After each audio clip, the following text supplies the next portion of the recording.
तर कोल्हापूरच्या चंदगडमधून आता एक मोठी बातमी समोर येते। चंदगडचे नवनिर्वाचित आमदार शिवाजी पाटील अगदी थोडक्यात बजावल्याचं कळतंय। शिवाजी पाटील हे निवडून आल्यानं त्यांचं औक्षण करण्यात येत होतं, मात्र त्याच वेळी जेसीबीतून गुलाल टाकण्यात आला आणि एकच भडका उडाला।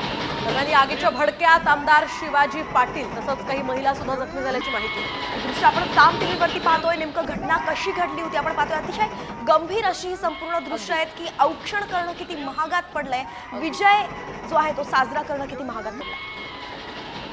सुदैवानं यामध्ये कोणतीही जीवितहानी किंवा अगदी कुणी फार जास्त जखमी झालं नाहीये, मात्र अशा प्रकारे जल्लोष करताना काळजी घेणं अत्यंत गरजेचं आहे। गुलाल उधळताना आपल्या जीवाला हानी होणार नाही हे पाहणं अतिशय महत्त्वाचं। महत्त्वाचं।